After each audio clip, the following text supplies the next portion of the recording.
Hey, everybody, welcome back. It is another episode of Dadcast. I, of course, MJP, joined by Mr. Nick Martin. Nick, how are you? So I'm good. Good. And, of course, the other guy down there, Mr. Jesse Dugas. How you doing, bud? I am great. How are you guys? Fantastic, man. I'm not digging what you're wearing right now, but aside from that, we're good. You do understand it's baseball season, not football season. You should be putting that in the closet for a few months. Well, this one's light, and I had an indoor baseball practice, so it kept me from the Jeep to the gym. Just got back from baseball practice. It is absolutely dumping snow here right now. Yes, it is. Southern Oregon is about to get walloped by a winter storm. He's already getting it.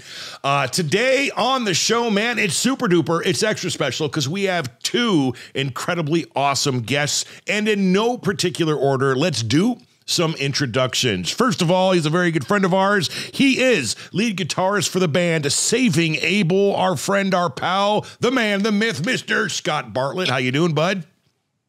What's shaking, guys? How's it going, bro? It goes, man. Just chilling, doing life, doing a podcast. Excellent. You forgot to mention that he's an OG member of Saving Abel. Yeah, well, they're all original. OGs. Yes, he's an original. And that goes without saying. It's Scott Bartlett. Come on, Google search him. You'll know. And also joining us, his good pal, and I feel like he's going to become our good pal as well. Front man. Yes, he's a front man. He's not a guitarist. For the band Saliva and a TikTok freaking connoisseur extraordinaire, Mr. Bobby Amaru. How you doing, man? Good, man. Thanks for having me on. Absolutely. Welcome to the show. It's good to have you. Thanks for taking the time out of your day to join us and talk about you and your kids and life and the band and all those good things. Now, I do need to tell you right off the bat that on these episodes, we do tend to sometimes go off the rails, and by sometimes, every single time. So just be forewarned. All right. First question. Sounds like a show. It is a rite of passage on the show. We ask it of everybody, and I'm going to let Jesse Dugas ask the question first. Go, buddy. Bobby, are you a dad? Yes. Dad of three. I have three, 16, 12, and a year and a half, and I have two cats, two Scottish Folds. Scottish. And the 12-year-old is the TikTok sensation. Veda, yeah. My daughter Veda, yeah. We're going to get a lot into that today, which it's amazing. If you have not seen what Bobby and his daughter do on TikTok and the solo stuff that his daughter does, 12 years old, mind you, I highly recommend as soon as you're done with this episode, or you can hit pause and come back, but we'd prefer the first. Go check out the TikTok. Just look up Bobby Amaru on TikTok and check out some of the good stuff. I was telling the guys and you off the air about that, how I do a little research on our guests before they come on, and I stumbled across the TikTok page, and the song Lonely Day by System of a Down came on, and that was the first one that just really caught my ear and was just, wow. I was so impressed by the duets that you guys do, and of course, her capacity for singing. It's amazing, man. You got to be a pretty proud papa, man. Yeah, absolutely, man. She, to watch her growth, and being able to, I think every parent wants to bond with their kids on some level, whether it's sports or whatever it may be, especially dads. And I think that being able to bond with her through music is really cool. That is awesome. Now, of course, we can't leave Scott Bartlett left out. Interesting. Yeah, I bet we can't leave Scott left out. We're gonna glance over it real quick, just so you know. But Scott is playing the role of dad lately, with the lady and the kids, and apparently there's been some sickness with the kids. Tell us about that, Scott? How are you handling the role of dad with a sick kid? Very patiently, which is not in my nature. It's not a kid's fault when they get sick, obviously. Sometimes I'm like, I swear they come home with the Ebola virus and it goes away in 4 hours. I don't understand it. It's like this ferocious sickness, and then it just disappears and they're outside playing in the yard. I'm like, what did you catch?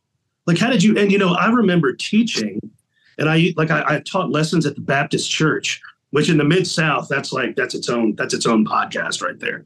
But the kids would come in and you get their guitar and all of a sudden you're sick. They're like these little vessels for disease, but their ailments just come and go quickly, And so you just feel so bad when they're sick because like I probably, the way I've lived my life, I should deserve to have like the worst of all ailments ever just because I've lived like a freaking animal, Kids are innocent. So you feel so bad when they're sick, and you like all you can do is sit there with them and tell them it's going to get better. But it makes you grow as a person.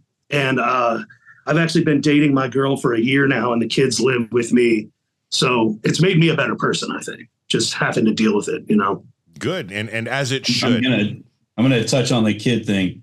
So like when your 2-year-old is just puking all night, it's really hard to be like the patience thing, like kind of goes away after the 45th puke episode. And you're like, I just want to sleep. Can we take it to grandma and grandpa? Can start calling it an it? No, yeah. You notice he said, take it. Yeah. It's wife gets a little upset. It's still your daughter. No, it's an it now. It's a gremlin. And you're like, how are you throwing up? You haven't eaten since the last time you threw up. I don't understand it. Right. Exactly. Where's this coming from? Currently at the Dugas household. So I'll go back. When I was in Vegas, my 6-year-old and 3-year-old had it coming out both ends the entire time I was in Vegas. I come back, they're fine. It hit them again 48 hours ago. The exact same bug in 3 weeks. So I'm working long hours currently. Yeah. And my baby girl just got over it. It was 3 days. She missed school. She was doing the whole puke thing. And of course, and this is no disrespect to mom. I don't understand it, but every time baby girl is sick, she is the biggest daddy's girl. So it's, Dad, why are you at work? You need to come home. So I come home. I'm like, okay, here I am. What do you need? She's like, I just need you to lie here. I'm like, baby girl, I got to go to work and do the things. I got to do all the things. Mom's here. You're good. But no, don't go. It's the worst, man. My 3-year-old Addie's the same way. She fell asleep on me last night and wanted nothing to do with anybody but me. Yeah. Yeah. Bobby. He didn't want nothing to do with me until he's sick. Then all of a sudden it's like, I just want Dad. I'm like, dude, why can't we just do the fun stuff? Come on. We need to talk about some fun stuff. So back to Bobby. Yes, back to Bobby. I want to go back a few years ago. So you said your oldest is 16. So I'm guessing, let's say 17 years ago is a fateful day in your life. You were told somehow, some way that you were in fact going to become a dad for the very first time. Can you recall the emotions of that day? Yeah, I think I was scared shitless for sure. Like, and I was probably 24, I think, just playing music, just doing irresponsible shit. So when you get that news, it's one of those things. I think you're definitely nervous at first, but then you kind of go through the, those stages. And when he comes out, you're like, man, there's nothing like it. It's amazing. It changes you too. It gives you a whole new outlook on life. Gave me a whole new outlook on life, and now he's fucking driving. It's crazy. I have no doubt for me, the birth of my first son, he's 13, my first son, my only son for the record, that I know of, saved my life, whether I knew it or not. I was going down a path that, wasn't the healthiest. It wasn't the smartest. I had no care in the world. It was party, drink. Oh, what are those drugs? Let's do those. Yay. And he had him and it all stopped. And it said, save my life. That was your purpose, man. That was supposed to happen, Yeah. So it's a good thing. And then the baby girl came along. I'm like, okay, what do I need to fix now? Nope. I got to be better than I was already. Yeah. And here we are carrying on that tradition as we speak. So the 16-year-old driving your guys' vehicle, you get own. What's going on there?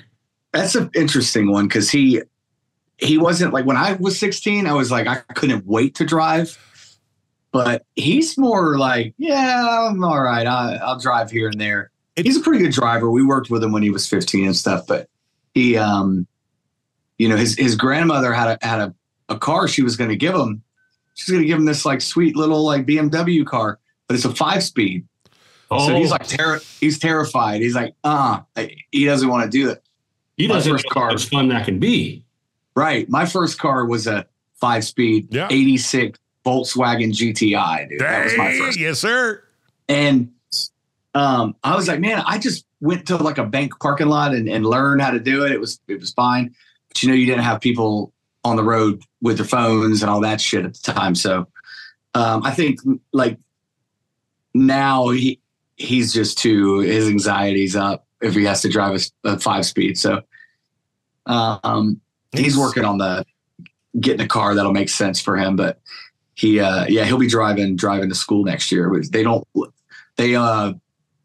allow you to drive to school unless you're a junior or senior. He's a sophomore. So it's funny you mentioned that, man. We've had a couple guests in the past when we brought up that, you know, driving, and it seems the kids these days that's exactly right. They're like, whatever about driving. And it's like, what are you kidding me? Like my entire purpose in life starting at 14 and a half years old was to get my driver's license so I can drive. Just go, you know?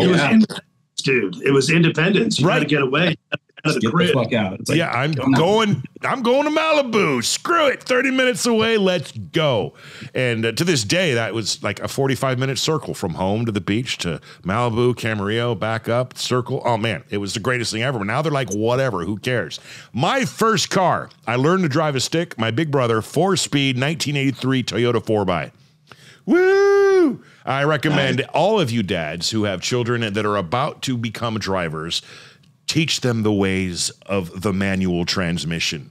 It's just like riding a bike, man. Once they get it, they're going to have it forever, and they're going to have that skill moving forward. There's more control. There's more power. There's more fun. You can jump start it if your battery dies. I mean, come on. Is Tesla going to come out with the stick shift, though? No. Exactly. But, I mean, maybe, you know, maybe a button you push, you know. But, you know what? Cool, this is a cool story. It involves me and my father. My first car was a 1980 BMW 320i. Okay. The 2-door. We couldn't get it up past 55, 56 miles an hour. And it was my dad's, then it was my older sister's, then it was my older brother's, then it was mine. So I was the last one to get my hands on it. But I remember we would ride in that car to Blockbuster. I was young. We'd all pile in there. So I was like 7. And if I got my homework done, I got to sit shotgun. At 7 years old? And yeah. That's not allowed anymore. And so I have to try to, the sunroof wasn't automatic. You had to wheel it, like, you know, and it was broken. So you had to literally put your hands in this crevice and just Hulk smash it. And the wheel would start real fast. And I couldn't do it till I was 9. But my sister was never strong enough to do it. And my older brother wasn't able to do it till he was 11. So it was a big deal that Scott was strong enough at 9 to pull the sunroof open. And what that meant when I got that open was I got to control the tape deck. But the only thing my dad would ever have in the tape deck was Pink Floyd. And so I could fast forward and rewind where I wanted to listen. And so like I grew up on David Gilmour by being rewarded for doing good things. Right. You know what I'm saying? Yeah. And I just think back on it and I'm like, God, what a cool way to parent. It's like that is gone. Like the rewarding for doing good behaviors. Man, it's the ultimate form of discipline, if you ask me. Man, I just wish Blockbuster was still around. Yeah, I was thinking the same thing, man. So we have a Blockbuster in Oregon. It's the last Blockbuster in Bend. We will be with Thomas Nicholas from American Pie April 7th, doing an acoustic gig, hanging out, filming a music video for his new music video. So I'm stoked for that. You're all invited. Come on, let's go. Come on out to Bend, Oregon, and let's hang out with a movie star. And let's just throw Saving Abel and Saliva in there in a pop-up show at the last Blockbuster. I think that would sell some tickets. I'm just saying. Blockbuster again. Remember that? The what? The smell. Yeah, you know, the popcorn. It was The popcorn and the dirty carpet. It's just the whole ambiance. The ambiance of the whole thing, man. I mean, come on, you guys. Dude, I love renting a DVD and having the case. Like looking at being able to read fucking movies about and like, okay, this is cool. I was renting VHS. Me too. Yeah, I'm not old. I'm old enough too. That's right. We're all cut from the same cloth, about the same generation. But man, those I remember nights getting dinged for not rewinding the VHS. Yeah, he's in charge. Like, what the hell? What the fuck is this shit? Please rewind. I had a car. New rentals so much more expensive this time. You know, but for me, you know, I always went with Dad. Like it was a rite of passage, and I could only go if I earned the right to have a few minutes in Blockbuster and 2 hours to just sit with Dad and watch a movie. Can you recall, top of your head,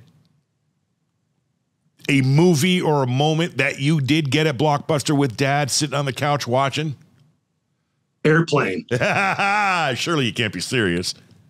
And exactly. And I actually did, it wasn't a podcast. It was a Johnny Dare radio segment with Leslie Nielsen and Hulk Hogan. They both called in and I was in the studio. But Hulk Hogan hung up on us because Johnny Dare brought up his kid with like the driving thing that he wasn't supposed to. And he just goes, the publicist gets on. Yeah, no, you can't talk about his kid. Hulk gets on the phone. He goes, "What's up with your fucking kid, Hulk?" Oh, man. So it was me and Leslie Nielsen. And Leslie Nielsen goes, "Well, that was awkward." I've had my fair share of awkward radio interviews, man. Trust me. Oh, geez, Bobby. Again, we gotta talk about your youngest. How is life when you're at home, not touring for you with a under 2-year-old? I want to say toddler, but it's still infant-ishy. You know. Oh man, she's great. I was putting her down to bed whenever before I got on here with you guys.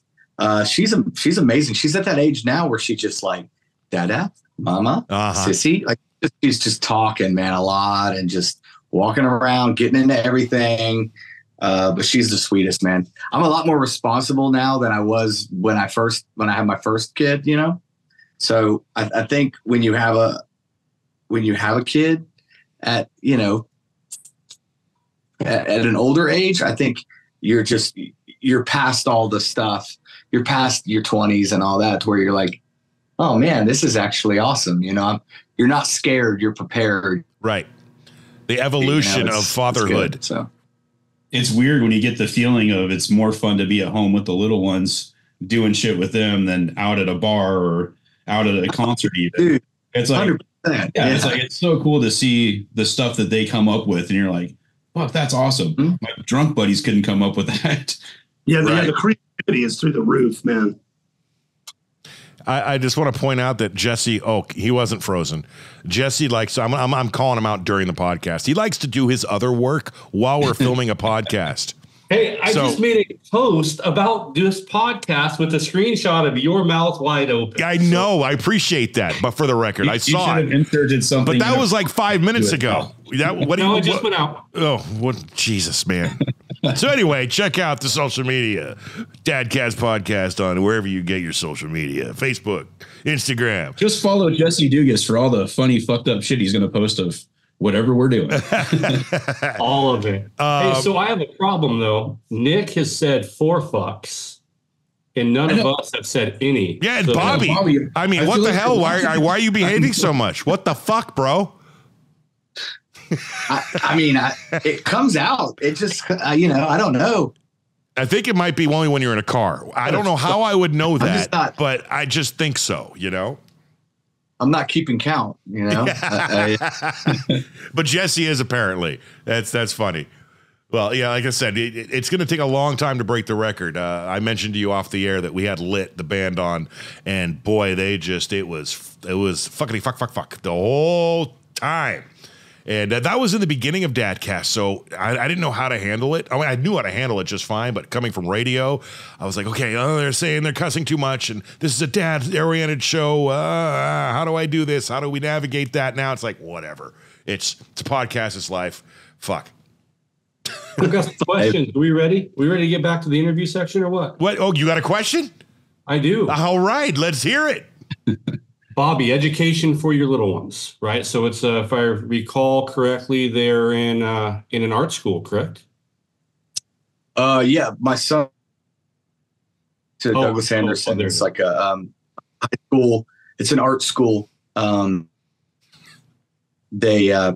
goes there for visual arts, and a lot of the dudes from certain bands, like West Borland went there, and the Yellow Card guys, and I think John went there too, and some of the Cold guys from Cold, and it's a great school. It's like top 10 in the country, and for art schools, and yeah, it's crazy, man. There's so many like talented kids there. It's unreal, dude.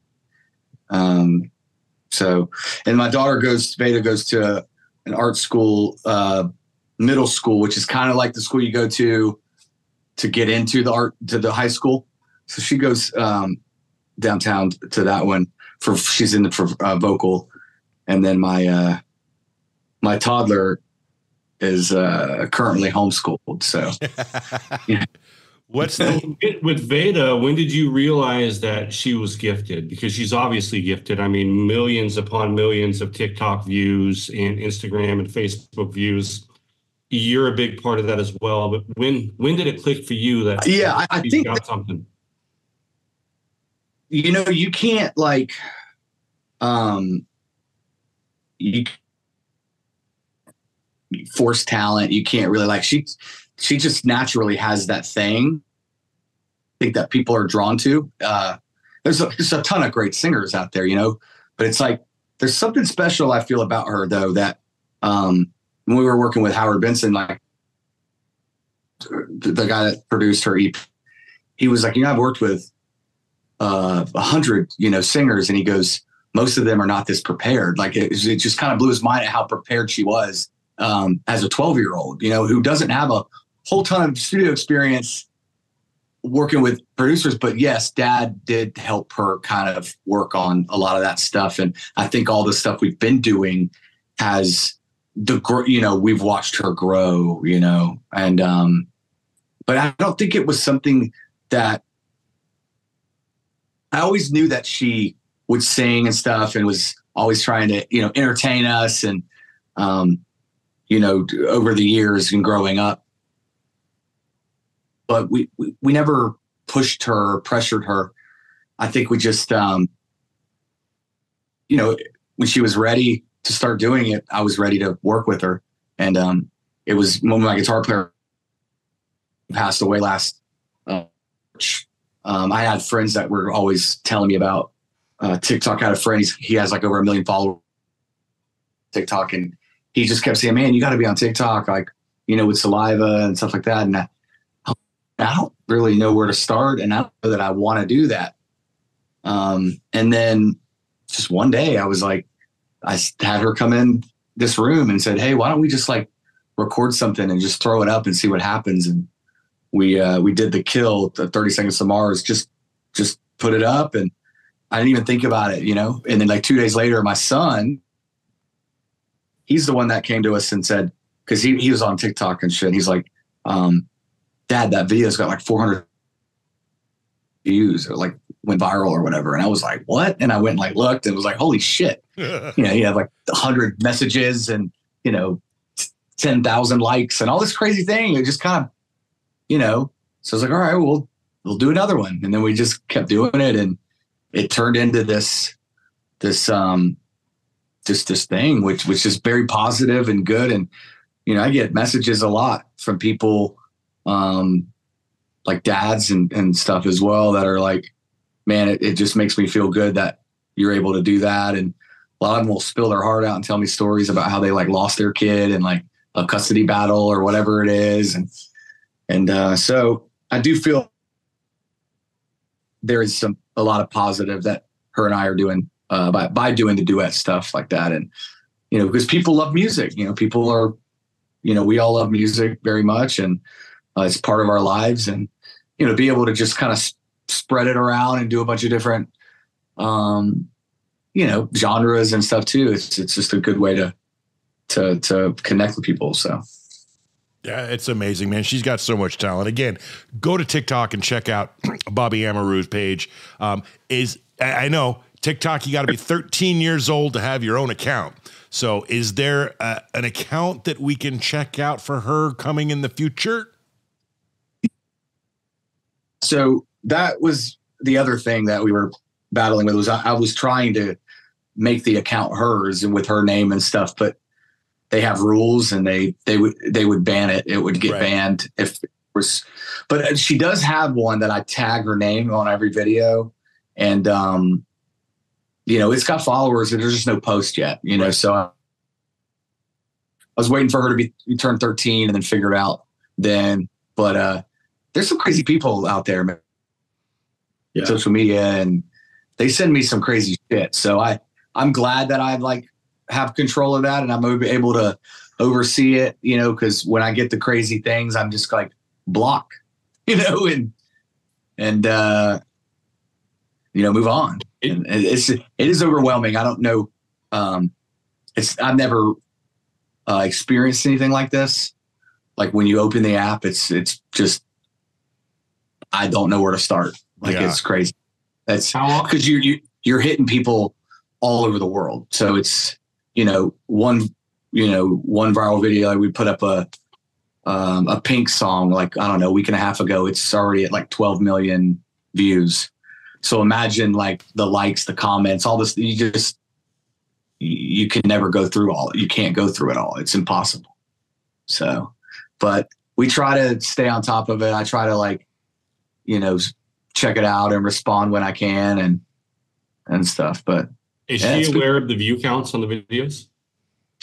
Sometimes she'll go on and she'll like something, or she'll, she might comment or whatever, but she just does that on her own. She's not really, she doesn't pay attention to it, which I think is great. I've always been one to just stay humble and always, take the high road in negative situations. And I feel you can't, if someone says something negative, it's just whatever, move on, don't let it bother you. And, I will notice that where I will say one thing that's kind of crazy. Are you guys on TikTok?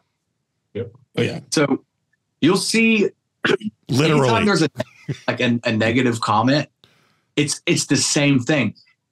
I almost wonder if they're like robots or something, because you'll click on their profile and they either have no picture, or they have no followers, or they have 2 followers, whatever. It's just bizarre, almost like these, and it's always like that. You'll never click on a negative comment and it be someone with a shit ton of followers. It's robot troll. Yeah. Yeah. It's something with the algorithm. Yeah. But man, so I'm just scrolling through your TikTok page that you do with your daughter. And just for example, man, 29.6 million views on the Evanescence Bring Me to Life song, 24 million Linkin Park Numb, 500,000 Kelly Clarkson. 2.3 million Without Me. 1 million Alicia Keys. And there's just also such a diverse selection of different genres of music that she sings and you do with her, man. It's so cool to see, man. The success that I could see between you and daughter, it's amazing, man. It's cool that you introduce her to older stuff too, like Roxette and System of a Down and some of the other. That might be my favorite. I listened to it last night. I want to know who the 8 people you follow are, though. I know I'm not one of them. He's got 2 million followers, but only following 8. Right. Feel free to follow Dadcast and make it 9. Jarrett Reddick. Jarrett's in there. Mike Shinoda. Of course, you're friends with him, right? Yeah, Jared Leto. Jarrett's the first guy. Jarrett's one of the guys that told me I should get on TikTok. He's one of the first guys. he was already doing it at the time pretty heavily too. And he's a good dude. I mean, I love that guy. He's great. And he's a good friend. So, yeah. So when I got on TikTok, I was like, I'll follow Jared. I didn't really have a whole lot of knowledge about any of it, but he gave me some good insights. And my buddy, friend of mine, Josh Landry, he's doing his project now too. He was like another one that kind of, told me, man, just doing it in that room. He and I were chatting one night, and so that's kind of where it all started. And but yeah, she's working on her original stuff. It's done. We're waiting to release it. We're waiting to drop it. So.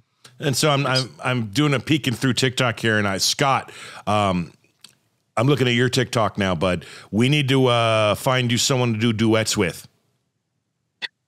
Well, what's funny? I actually asked Bobby to go out with me and do some acoustic shows right at the beginning, right, of what he's doing, and he was like, "Man, I don't have time. I can't keep up with all of it." It's like, and because Bobby and I have known each other a really long time, and doing acoustic shows for as long as I can remember, and so do I with my Mad Souls thing, where I duet with somebody, and it turns out he already had a duet with his daughter, and he was filming it on TikTok, and that's when I really hipped to it.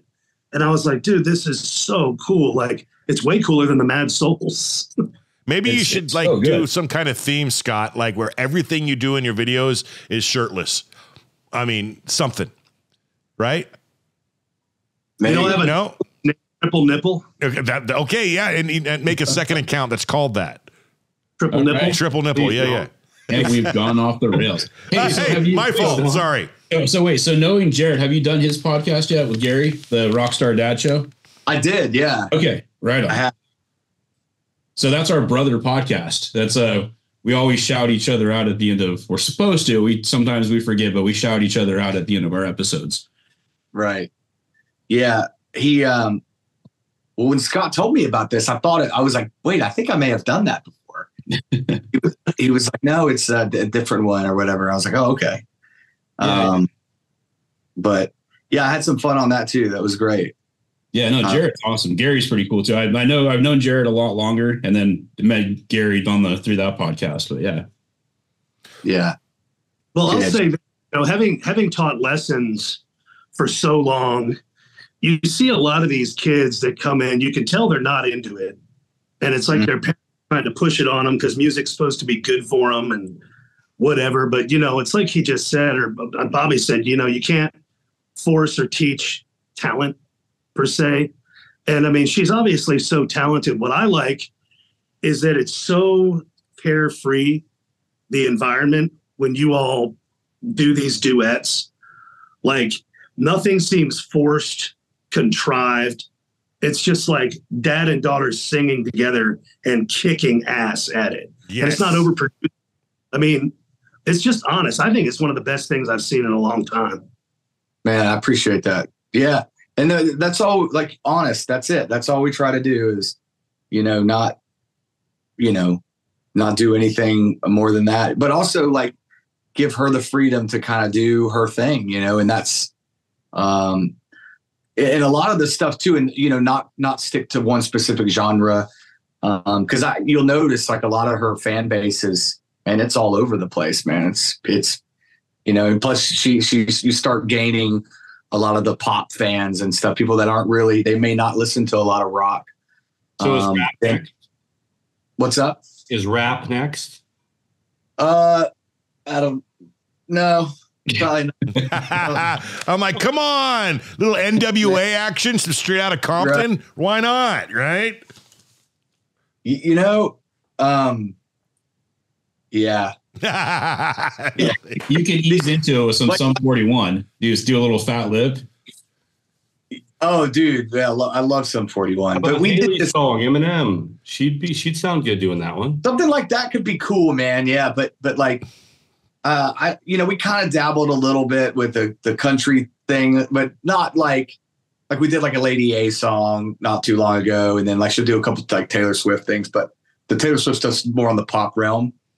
But she's got to be into it too. Like a lot of times she'll play me songs, man. And she'll play me songs that I'm like, holy shit, you want to do that? Okay, let's do it. Or I would never in a million years think that she would want to. What's her go-to? What does she listen to when she's alone? She listens to everything, dude. She she was telling me earlier, she goes, hey, we should do this Mainskin song. I was like, who the fuck is Mainskin? I have no idea who Mainskin is. Never heard of this at all. And then I go and look them up and I'm like, Jesus, dude, they got like 50 million monthly fucking listeners on Spotify. I'm like, clearly they're doing something. Yeah. I had the same issue. Post Malone a few years back. Yeah. And we're talking 10, 15 years ago at this point. And I'm like, who? And I looked it up, and at that point, he already had millions and millions of listeners, Pandora, Spotify, all those. And right. God, look what he's done just now in the last 10 years since that. It's just, dude, he's so good. He's great. He's changed the game, and he's crossing genres, man. And now he's doing country stuff. A friend of mine in Nashville's like fucking writing with him right now. It's crazy. He's got a Luke Combs duet coming out. Yeah, that's what I'm saying. I mean, he's not sticking to one, but he was a guitar player in like a metal band before he started doing his thing. So, like someone like that, he's got being able to get inside his head would probably be pretty interesting and fun with the amount of genre and talent and stuff that guy's got. And he's got a baby about the same age as your toddler. There you go. Hey, man, I tried. For the record, I did I tweeted him every day for about 3 months just to see if I get a response. And I totally gave up. I had other things to do. The difference between he and I is he can afford gold-plated diapers. Why would you want gold-plated diapers? I mean, let's think about the actual use. Why would you not want gold-plated diapers? First of all, the toddler's heavy enough when you carry her around for a day, The rails are over there, gentlemen. Dude, Jesse, we're talking about gold-plated diapers, all right? New guy, Mr. I've only been on 3 episodes. Now he's starting to try to direct things, all right? Tough guy. Gold-plated diapers has never been discussed before. I would like to dive deeper into said topic. You want to dive deeper into a diaper? Okay. All right, you ready? Ready? Reeling it back, Bobby. What is the most difficult thing for you as a father as we speak right now? The most difficult thing? Yes. Man, I think the most difficult thing, I mean, there's nothing, I'm up for the challenge on anything. I'm pretty patient. I'm actually very, my wife says that a lot. Like, man, your patience is crazy. So there's nothing that really I'm not really one of those like super frustrated and stuff. I'll say the difficult thing is not being able to be here when you're touring, like and stuff, like being on the road when like shit hits the fan or like, oh my God, the freaking, the cats got out and I can't find them or all the shit. The Trial Daily. Yeah, all the stuff that doesn't happen when I'm here, but like when I'm gone, it's like fucking pandemonium. So, but just that, I mean, I'd say is the difficult thing, but because you always want to be here 24/7, and I want to be here 24/7. But how often also do you tour? Typical year. How long you gone? We break it up. I mean, like we did a tour last September to October, which was like 7 weeks straight. I hadn't done a tour like that since like 2016, which was like that Make America Rock tour that we did. But so a long tour, it's been a minute, so we try to just do weekends and or go out for a few weeks here and there and stuff. But then, you realize it's smarter to go out for 7-8 weeks because all your expenses and in and out with flights and the whole business side of that shit we could talk about that another time, but yeah, it becomes, a lot less in your pocket when you're going in and out all the time. So I know whenever I'm out longer than 3 weeks, I just find a way to get home, even if it's just for 2 or 3 days, whenever there's like a lull in it, Yeah. Oh, I do that too. Yeah, I mean, I have to, but for the most part, as much as I can. But that last tour that we did do, there wasn't many gaps, man. There was That's hit it hard, dude. I saw that. Yeah, there was not many gaps on that one. But we went out I had to go out to California. Check this out. So we went and did this session with Mike Shinoda, me and Veda did. And it was all like secret, top secret. Couldn't talk about it. Couldn't tell anybody.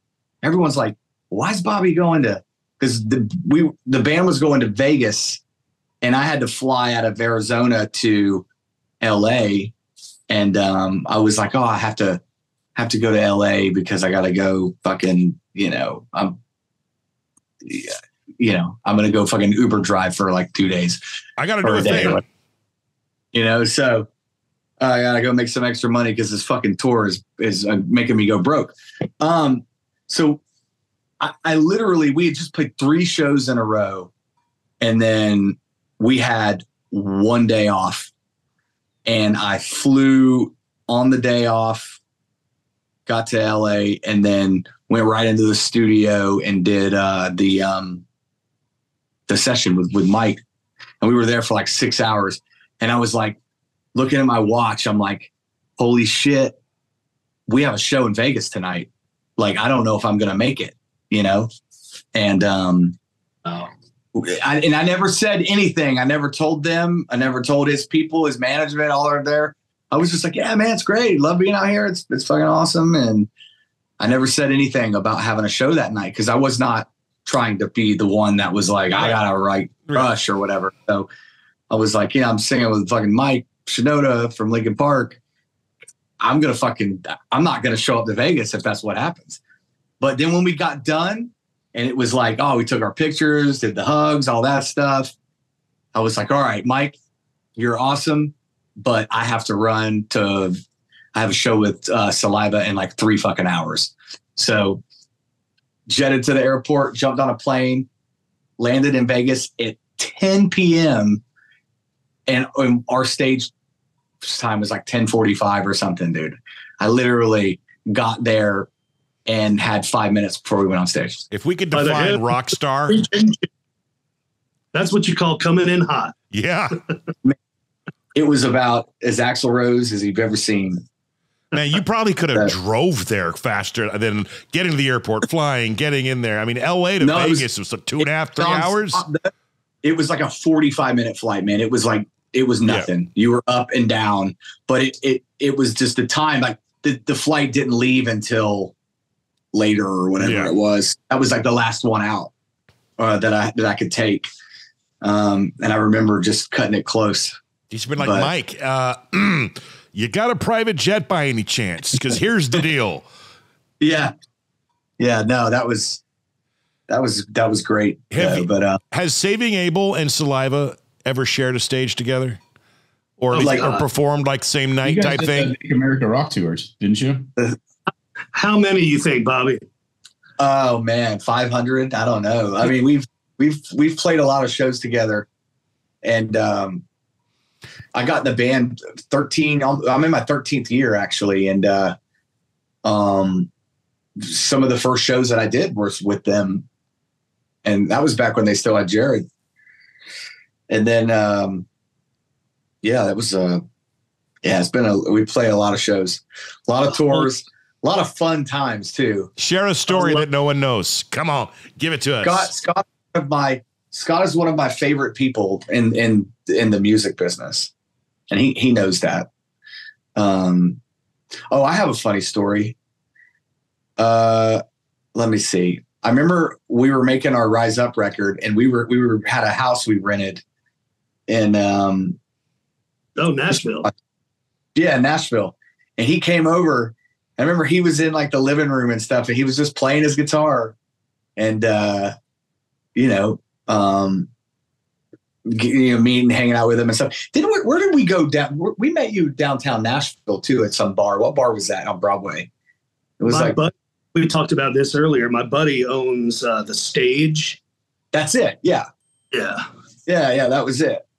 And that was 2013, wasn't it? roughly. Yeah. I mean, we've known each other a long time. So that was like 11 years ago. It's crazy. Time flies. A lot of Jack Daniels. Yeah, there was a lot of that. But I think I had just done the Memphis Soul Project, and I featured Scott from Saving Abel and Paul Crosby from Saliva, because we're both Memphis guys. And we took out some Memphis A-listers, like a bass player and a singer-songwriter and a keyboard player. And we just did this run. And I'd always known Saliva, and I'd always known the guys. I knew Paul pretty well. But after a 2.5-week tour with him, I knew him like really well.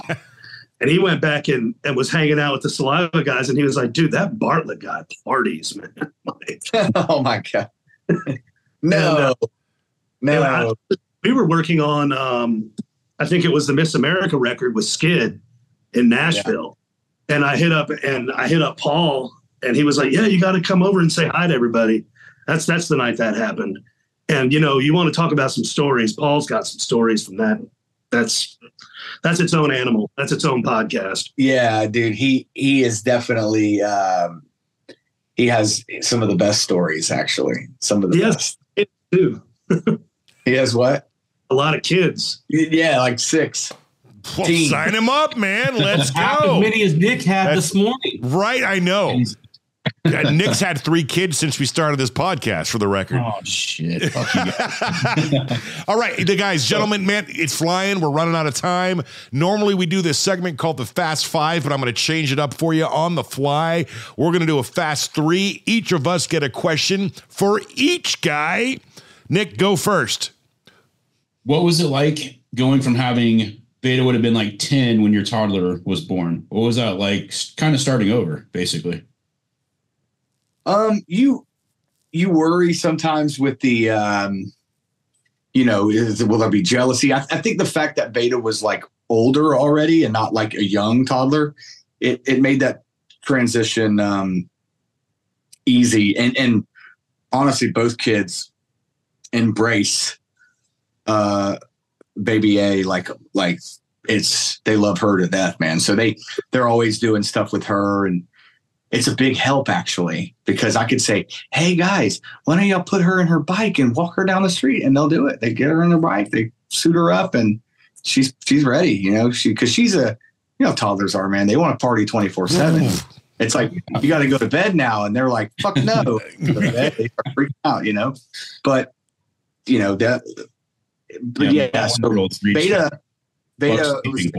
so Beta's a great big sister, and my son's a great big brother. It was Is Veda home? Is she home right now?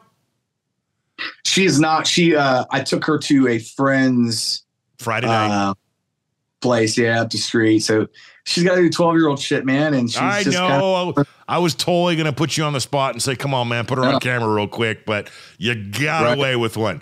Jesse, question number 2, pick a guest and throw a question out. We're going to go Bobby again. So would you rather sing with her or watch her sing? As much as I love singing with her, I actually enjoy watching her sing, because she's singing songs that I just can't fucking like get in on. You know what I mean? Like, she starts doing some of the Alicia Keys and some of that stuff, and I'm like, I can't fucking sing that. So, I like her being able to do that, and me just watch, from the side. Love it. So. Scott Bartlett, you could play a show with any artist, living or dead, who you have not already played with. Who's it going to be? The Allman Brothers Band. Didn't even need to think about it. All right, Nick, you're up. For what? More questions? Yes. We each get 3. Oh, I thought we only had 3 questions. I may not have been clear. You were not clear at all. Awesome. Bartlett, favorite venue to play at? Favorite venue? Yeah. I gotta say, we talked about this earlier. The Gorge. Oh yeah, it's beautiful. So beautiful. We did that with Nickelback, and it was just a picture perfect day. I got pictures of it, and I was so young and impressionable, and I was 27. I thought I had the keys to the kingdom. And I just have these videos of me on stage with 30,000 people, and you pan around and you just see mountains. Just beautiful, man. I remember I was wireless at the time. I hit the catwalk for the Drowning solo. And I was just like, oh my God, this is my life. That was obviously, I mean, the Gorge, that's up there for me. Jesse. Bobby, favorite cover? Favorite cover? Yep. That we've done? Mm-hmm. Oh man. Shit. I like the Roxette one that she, it's mainly her in it, but I also do last night. It was terrific. Yeah, I like that one. But I like I'd say one with me singing more. Probably The Kill, man. It's great. I like that one. It's good. Bobby, favorite football team? Jaguars. Man. Jacksonville Jaguars. All right, I have no problem with that whatsoever. As a matter of fact, because I love that state of Florida so damn much, I always said if I had to choose another team, or my team decided that they just weren't going to be a team anymore, I would pick a team out of Florida and probably be the Bucks. But I like Jayville. I got no problem with that. That's a good answer. What? Bobby, you live there, right? Yeah, I'm in Jacksonville. Yeah. I mean, I want to turn this cat into a zombie cat sometimes, but it's stressful being a Jags fan, but I'm sure there was a time it was stressful being a Chiefs fan too. So try being a Charger or a Raider fan. It's way more stressful to be a Charger fan. I get that. Dude, I get that. But Charger fan would definitely, that would suck. You're not wrong. It would. You were absolutely. It is the worst feeling on the planet. Oh. Yeah. Nick, the only thing that sucks worse is being a Padres fan. Oh, yeah. And he's both. Yes. So wait. So what we're saying is it sucks to be Jesse. Yes. Scott, what's up? Hang on, Bobby. Go ahead. So again, I've known Bobby like 13 years, and I was leading up to this cast. I was checking out his socials, and I see you cross my feed all the time. And obviously I know your name. I could never put together why Bama Rude was named. I was like, does Bobby have something against Alabama football? I thought it was Bama Rude. It's B Amaru. Yeah. That's it. Yeah. Bama I was Rude? like, what is Alabama football? That scene, I'd have a problem with if you and I were like old friends and, I just call you up or text you or whatever. I've got a bad habit of nicknaming anyone and everyone in my family, whether it's pets or nieces or nephews, and adding the word Rue after it. So like my niece is named Nova. She's Nova Rue. My friggin' dog is Penny Rue. My other dog is Georgia Rue. And now he's saying Bamaroo. It's so easy for me. You'd never hear the end of it. It would just be so automatic and easy. Sorry, off the rails. Nick, you got another question. Pick one. Okay, this is for both of you guys. Ooh. So Blind coming back. They got rid of Rome. They're bringing Bradley's son Jacob in to do lead vocals. What are your thoughts? I think it's great. That's I did not know that. Oh, dude, he sounds just like his dad. Yeah. I didn't actually hear the question. So Blime is coming back. They got rid of Rome, and they're bringing Bradley's son Jacob in to do lead vocals. He sounds just like his dad. It's just, what are your thoughts on that? It's been done before. I mean, sometimes it's like forced, but I mean, that's a pretty original sound right there. If anybody can do it justice, it's probably in the genes, right? Mm-hmm. What I've heard is like, it's incredible. I'm like, dang. That's a sentimental value for me right now. Hearing that is like, I'm in. Yeah. Any interviews that Jacob has done, just like, wow, the reasons why he's doing it, why he's bringing it back. And it's like, that's cool. It's the two original guys and him. Mm-hmm. Full circle.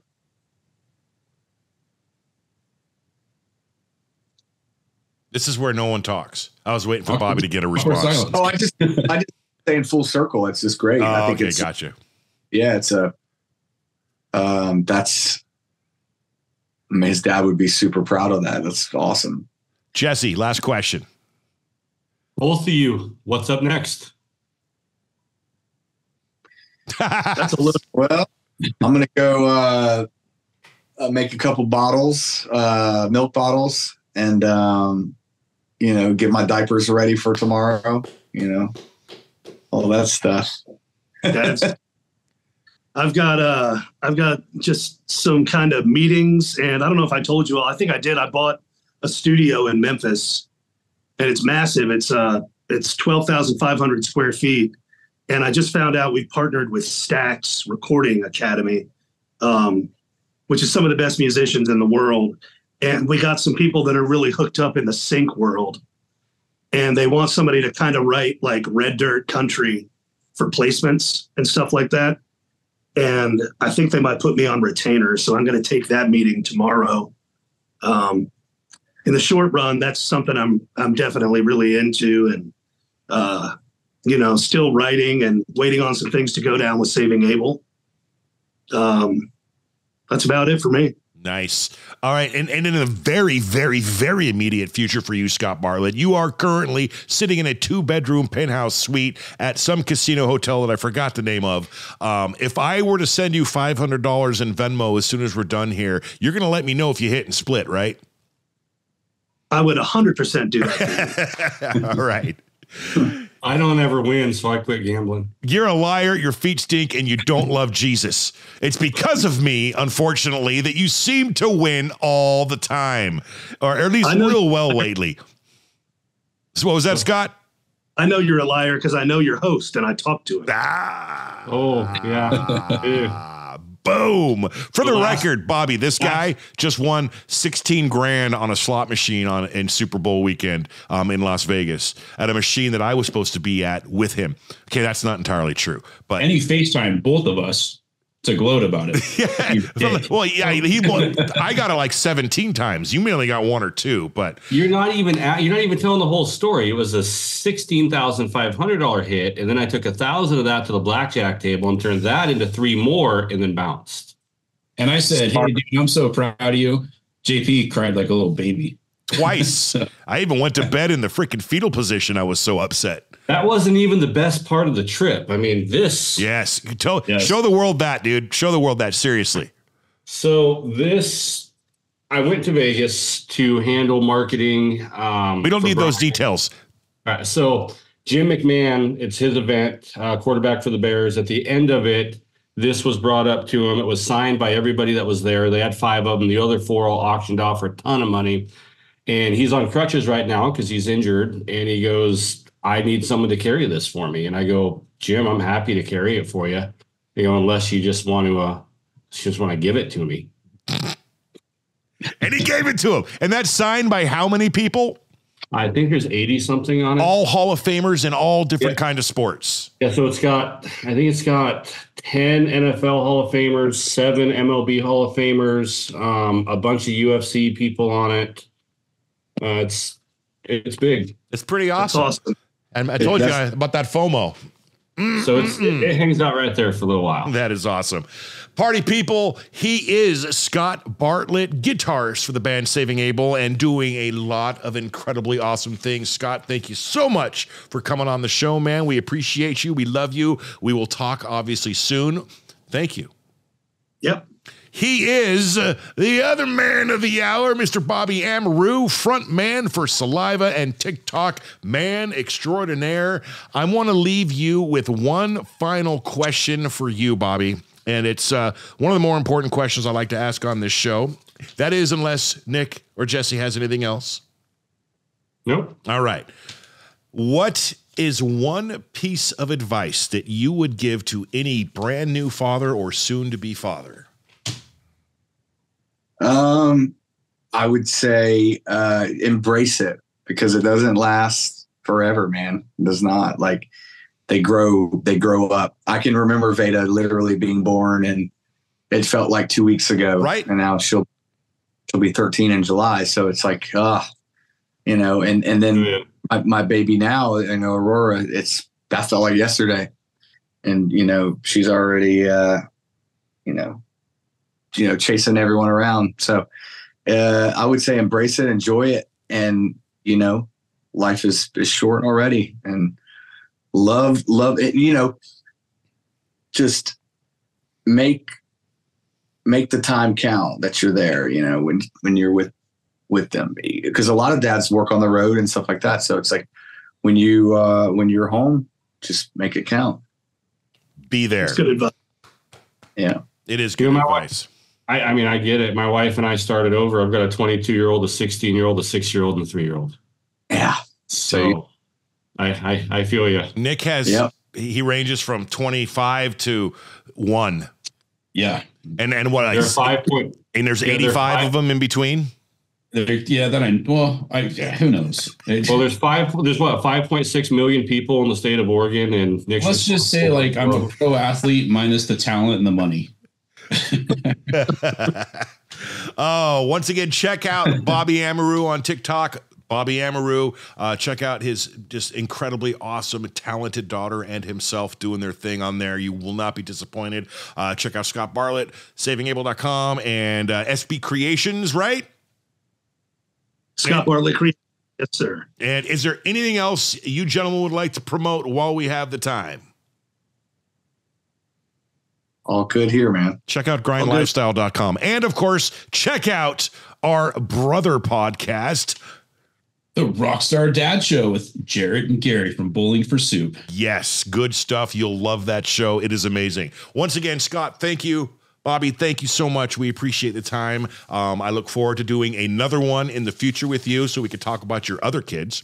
To everyone watching worldwide, wherever you may be and however you may be listening or watching, thank you so much for taking the time out of your day to watch us jokers do our thing. We appreciate you. Make sure you go to all the socials, like, subscribe, comment, do all the things, and we'll catch you on the very next episode of Dadcast. Thank you very much. See you. Peace.